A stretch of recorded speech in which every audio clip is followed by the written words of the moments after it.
Welcome to Make Peace with Food. I'm your host, Emily LaVoie, a certified eating psychology coach. I own a virtual private practice, and I work with clients all over the world, one-on-one and in group programs, to help heal their relationship with food and improve body image.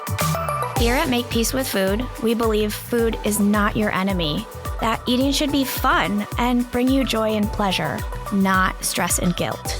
To keep this a safe space, I will try my best to avoid mentioning numbers like calories and weight, as well as other potentially triggering content, but you know yourself best, so please avoid any episode topics that may not feel helpful to where you're at in your healing journey. This podcast is for educational and entertainment purposes. It's not a replacement for medical or mental health advice, diagnosis, or treatment, nor does it provide a client or patient relationship. Consult your own provider on any changes you're thinking about making.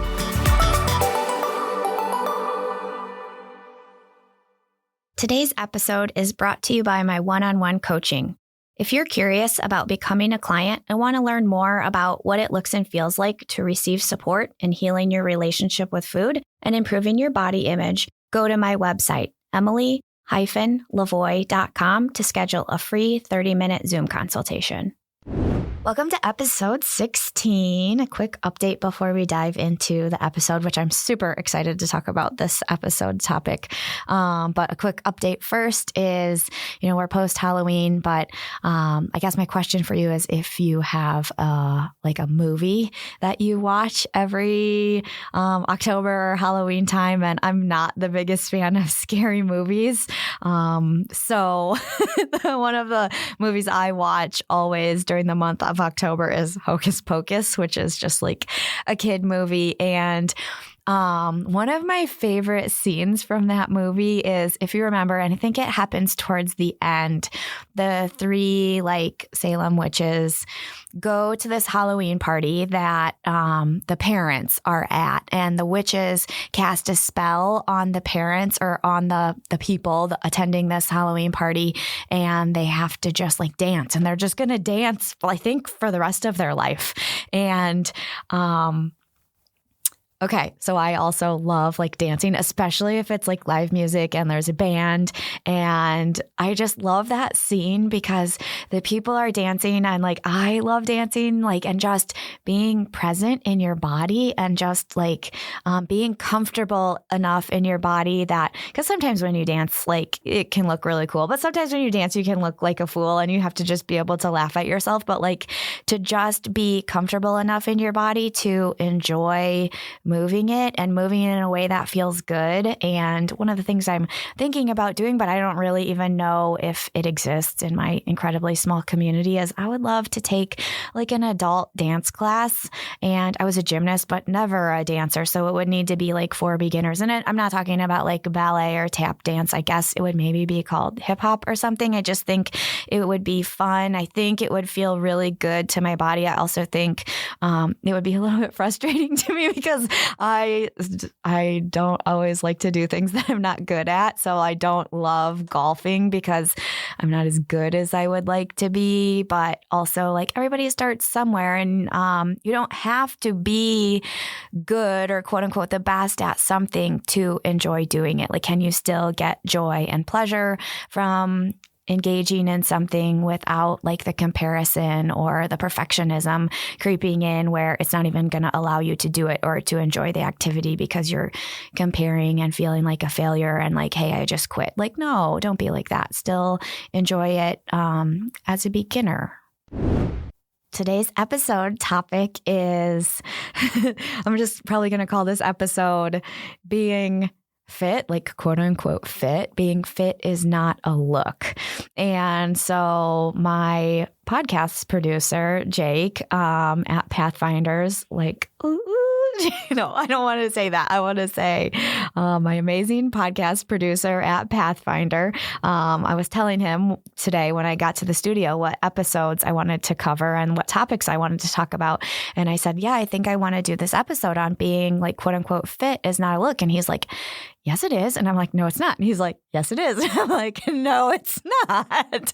So you might be on the listening end right now and be saying the same thing to yourself. Like, what is she talking about? Being fit is not a look. Like, yes, being fit is an appearance. And I'm here to say, no, it's not. And that we need to change the way we think about that and adjust our thoughts so that we can start thinking that fit, quote unquote, fit isn't a look. And here is why. So if you are a type of person that has maybe created a quote unquote health goal to change the way that you're eating and maybe change the way that you're moving your body so that you're moving your body more often. And you have part of that goal or part of the intention behind changing the way that you eat or changing the way that you look is because you want to look more fit. You think that because of diet culture. Diet culture has infiltrated your thought process or brainwashed you. And that's kind of the definition of being brainwashed is like you are being conditioned to think a certain way without your awareness of that conditioning taking place. So when it comes to fitness, there is cardiovascular exercise, which challenges our heart. And it is healthy. The research definitely shows that engaging in cardiovascular fitness, it helps us have better endurance. It helps us to fight heart disease. It makes our heart stronger. So if you want to engage in cardiovascular exercise, such as walking or playing basketball would be a good example of cardiovascular endurance activity, playing soccer, going for a jog, jumping on the elliptical for a while. You are going to be engaging in activities that increase your heart rate and are going to positively benefit your cardiovascular endurance. And as your cardiovascular endurance improves, you are going to have a higher level of fitness. And that is not a look. We cannot look at a person and know what their cardiovascular fitness level is. So I don't know if you've ever been to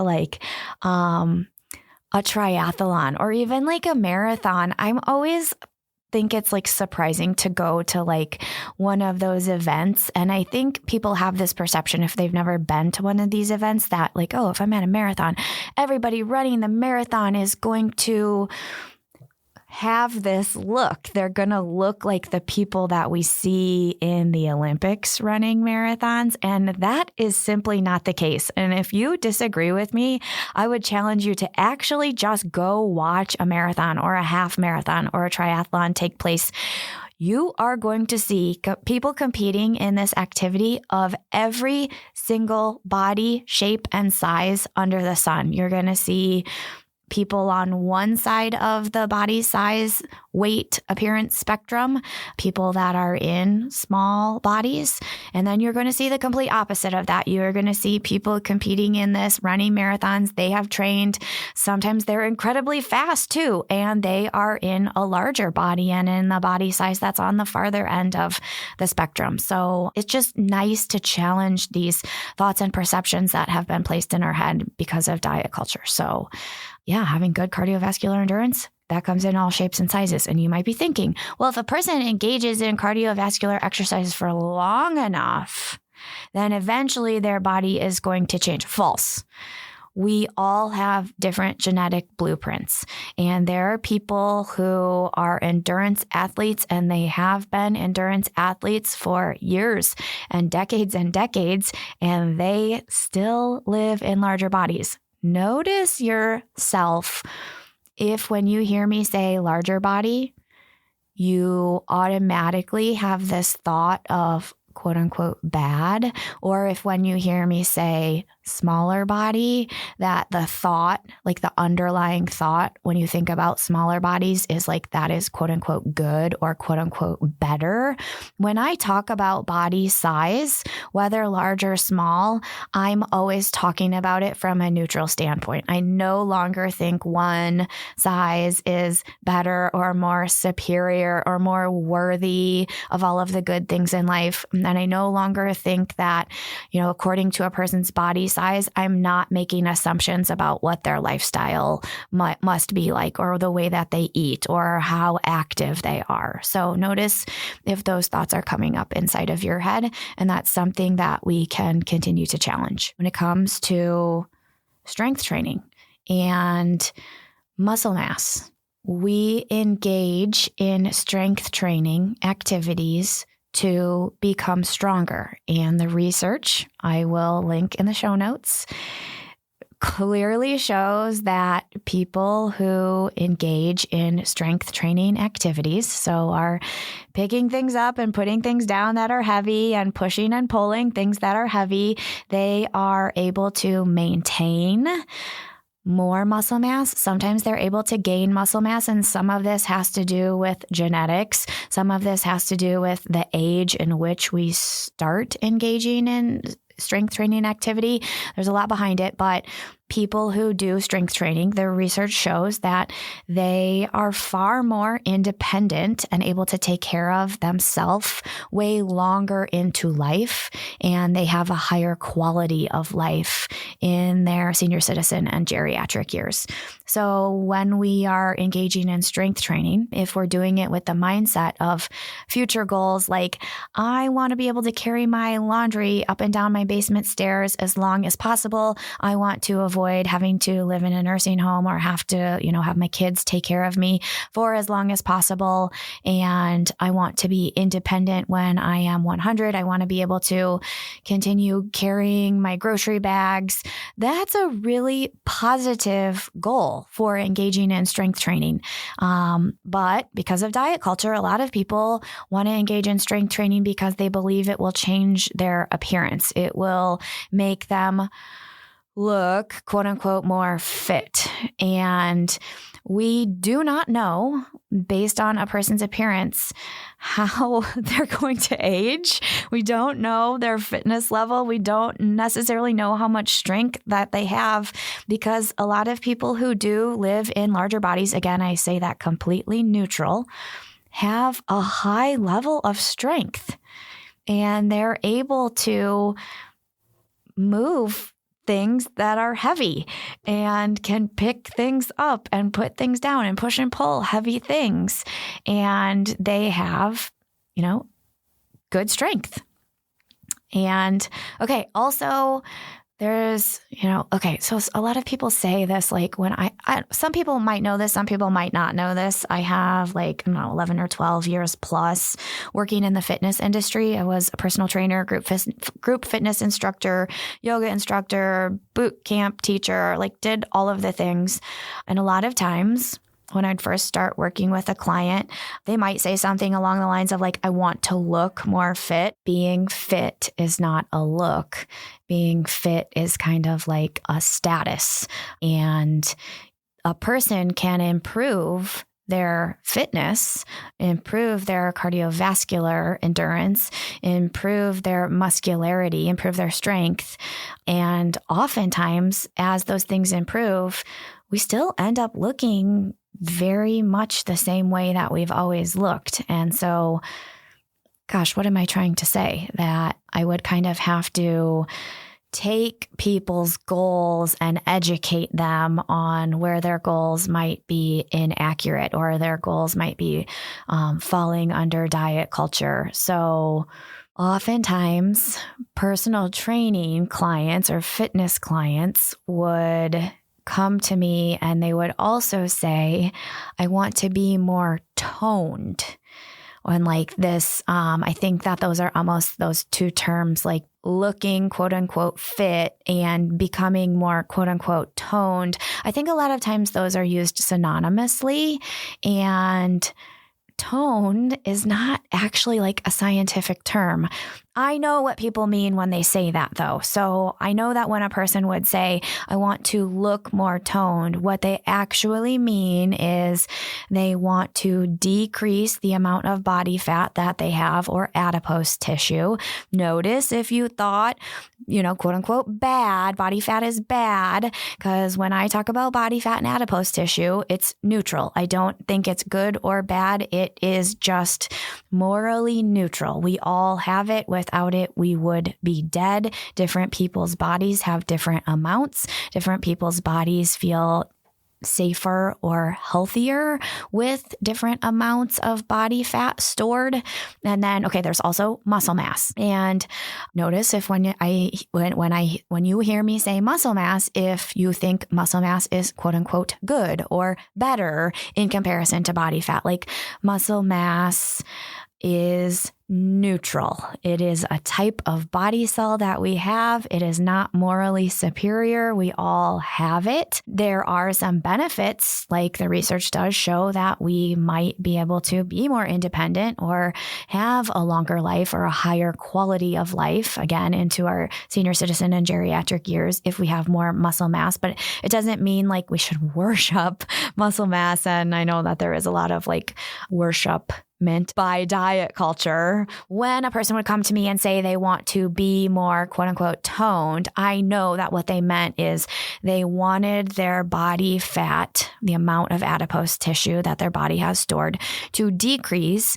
And they also probably simultaneously wanted the amount of muscle mass that they have to increase, so that when those two things happen, if a person has a lower amount of body fat, again, neutral, that type of person is not better or worse than a person who has more adipose tissue or body fat mass. They want, the body fat to decrease, muscle mass to increase, so that the muscle mass is more visually present, so that the muscles show. There are people who are quote unquote toned, where they maybe do have low amounts of stored body fat and high enough amounts of muscle mass where their muscularity is visually present. But that doesn't mean they have high fitness levels. We can't look at a person and know what their cardiovascular endurance is. We can't look at a person and know, how much strength they have or how strong their skeletal system is. And there are benefits of doing strength training and strengthening not only your muscles, but your skeletal system and being able to avoid falls and fractures. We know that the stronger we are, the more likely we are to not suffer as many injuries. So if we think of fitness, I always think of 4 pillars. One of the pillars is cardiovascular endurance. Another one, the second pillar, would be strength. So being able to do the things that you need and want to do with ease in your life. So chores around the house and stuff. The third pillar of fitness that I always think of is flexibility. So having an amount of mobility and the proper range of motion in all of the joints. So ankles, having good ankle mobility helps us to avoid falls later in life. And it can help also, when we have enough mobility, help avoid injury. And a lot of people, I think, forget that their spine is a joint. So we definitely want to make sure we have good spine mobility.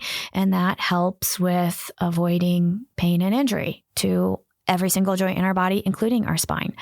Fourth pillar of fitness is balance, which later in life also helps us to avoid falls. So cardiovascular, muscular, flexibility, and balance. And that's why I am actually a big fan of yoga. If you like it, do it. Cool. If you don't like it and it's not your thing, I don't think you are a quote unquote bad person, but yeah, we know that doing some stretching is good for helping with mobility of our joints and range of motion. The nice thing about yoga, if it is a type of movement that you enjoy, it does challenge your balance as well. Something really cool that I noticed over my decade or more of time working in the fitness industry is that, okay, strength, when we work on improving it, it does take a substantial amount of time for strength to improve. You have to be pretty consistent to notice improvements or benefits or gains in strength, but we can improve our cardiovascular endurance and we can improve our flexibility or range of motion, and we can also improve our balance. Those three things can improve fairly quickly, like over a short amount of time, if we are doing appropriate movements to challenge them. So like, wow, I can really see some people's balance improve so quickly. And I'm speaking in broad strokes right now. So like if a person has maybe had a stroke or suffered some type of brain injury where their balance is poor due to the stroke,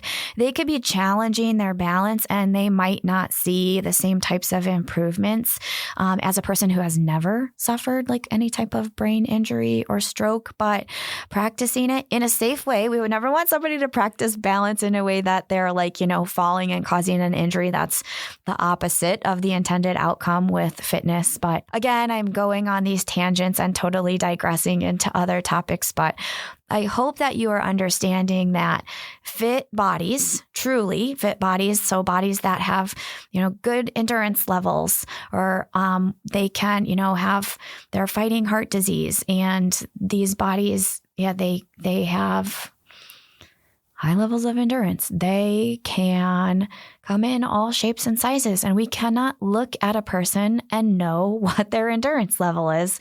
Again, go to the marathons. When you see people of all body sizes who obviously have high levels of endurance, like they are competing in and running an entire marathon, they come in all shapes and sizes. So what I'm really trying to say is we cannot judge a person's fitness level by looking at their body, because there are people who are thin, who have,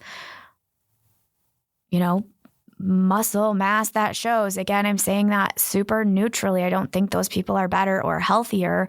There are people that have that smaller, thinner body that have low levels of endurance and struggle with, heart disease and aren't necessarily strong enough to even do the things that they want and need to be able to do with ease in their life. So, okay, I'm transitioning into this other topic that popped into my head. I had a conversation just this past weekend, actually 2 days ago, with somebody I'm very close with. I'm not going to mention any names. And I looked at this person and I could tell that their body was significantly smaller than it was the last time I saw them, which hasn't been all that long of an amount of time. I swear I saw them maybe a month or two ago. And it would be normal, and I'm sure this person is receiving so many comments and compliments about their weight loss that clearly happened. And I noticed that their body was significantly different in size in comparison to the last time that I saw them. And I didn't mention a thing. I didn't say, oh my gosh, you've lost so much weight. You look so good. Congratulations. What are you doing? I never say those types of things to people, even when I do notice, because you don't know what you're complimenting. One, because maybe they're struggling with an illness, whether it's a physical illness or mental health illness. So we could be commenting or complimenting something really negative that's going on in their life. And I'm going to do a whole episode on this probably sometime in the very near future. It's been something I've been saying and wanting to do an episode on, but this person ended up saying something to me that they have been motivated to make a bunch of changes in their life because they have a very, very close family member that's struggling with some very significant health challenges. And I think that it was almost like a wake up call to them that like, wow, I'll just say it, like their father is going through some very, very, very severe health challenges. He's been hospitalized for quite a while. And it was kind of a wake up call to this person that I was talking to, or this person whose body has changed significantly over, a short amount of time, that it was really a wake up call for me that my dad is hospitalized and I don't want to have to deal with these same health challenges that, my father is having to deal with. And I am all for somebody making health goals and improving their health, except this person then shared with me, because he kind of knows what I do minimally, but he was like, you wouldn't like what I'm doing. And I was like, oh yeah. And like, so I did ask, like, well, what is it that you're referring to? Like, what is it you're doing that I would not be in agreement with? And I'm not going to say any numbers because numbers tend to be triggering, but he told me the amount of calories that he's consuming a day, and my heart broke and my brain exploded because this person is consuming far, far, far, far too little calories to support life. Like they are consuming such a low level of calories that it is incredibly unhealthy. And if this person continues to consume this incredibly low restricted amount of calories, they're going to, in the very near future, start seeing some health challenges that are negative, that are directly caused by the low level of calories they are consuming. So what I'm saying is that they are consuming so few calories that eventually they're not going to be having enough stored energy or taking in the amount of energy that their body needs to function properly at a very basic level. Like their heart is not going to have enough energy to continue to beat the way that it should beat. And they're going to start having signs of malnourishment simply because they're not taking in enough food to provide the amount of vitamins and minerals and nutrients that their body needs to perform the functions that their body needs to do. So my response to this person when he told me this insanely low. Also, I will say this person has 2 toddlers, 2 children that are of toddler age, and the amount of calories this person is consuming is far lower than the amount of calories their toddler is consuming.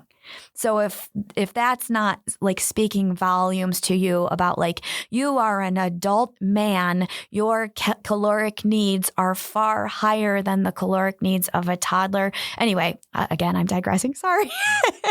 I said to this person when he told me this insanely low number, how long do you think you can do this before you get diagnosed with anorexia? Because if you continue to do this, at some point, you are going to get diagnosed with the second most deadly mental health condition that exists. And I hope that was an eye-opener for him. I've also seen this person weight cycle many times during the time that I've known them. So I've seen this person's body weight gain and lose, gain and lose, gain and lose. I'm going to link to some research in the show notes that kind of shows some correlations between harmful health outcomes and a history of weight cycling versus just being and consistently staying at a higher weight without the presence of weight cycling. Just to circle back, this person that was talking to me about, this incredibly low amount of calories that they're consuming, and they're doing it as a wake-up call because they're concerned about their health, because their father is facing some really challenging health issues. The amount of calories they are consuming is unhealthy. It's far, far, far, way incredibly too low. It's not going to be sustainable. Hopefully. I hope it is not sustainable, because if it is sustainable, like I said, they would eventually get diagnosed with anorexia, and they're going to see a lot of other incredibly harmful things happening to their health. So if you want to become healthier, engage in health promoting behaviors, but don't take it so far that it's going to eventually start negatively impacting your health. Like this life is a marathon. It's not a sprint. this person can engage in health promoting behaviors, but not taking it so extreme and so far that it is actually going to be causing harm to their health. So if I could choose a biggest takeaway for you today, that is actually, I'm going to digress one more time before I wrap up. Almost every single time I meet with a client, at the end of the session, I'll kind of ask them, what were some of your biggest takeaways in today's appointment? If they're a person who takes notes, they might refer back to their notes, or they might just say, oh my gosh, when we had this conversation about this topic and you shared this thought, and like, wow, we kind of had a breakthrough around, this behavior that I'm engaging in. So like, if I could pick your biggest takeaway from listening to this podcast episode, I hope that you have come to the realization that you cannot judge a person's level of fitness by looking at them. You have no idea about the type of fitness they engage in, their cardiovascular endurance, their range of motion of their joints. You don't know how good they are balancing just by glancing at them. And actually, a person's level of fitness is really none of your business. Anyway, you don't even need to be judging it in the first place. You don't need to be looking at a person and judging their health or fitness levels. Who cares? It's not the most important thing about a person.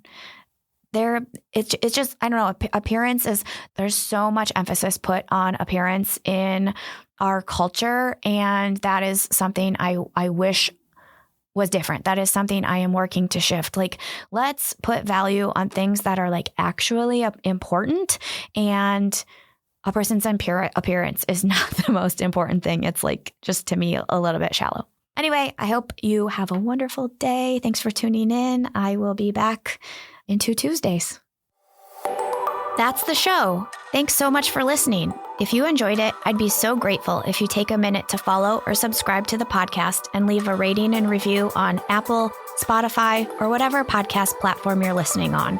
It helps others to find the podcast and continue spreading this important information to more people who need to hear it. This podcast is made possible by paid supporters at patreon.com/makepeacewithfood. They're truly what keep this show going so that I can pay my assistant, editor, producer, and allow me to keep sharing all of this content and doing this important and needed work with you all. Go to patreon.com/makepeacewithfood to sign up for as little as $3 per month. Make Peace with Food is hosted by me, Emily LaVoie. It's produced and edited by Jake Lamore at Pathfinder. Thank you so much for your support.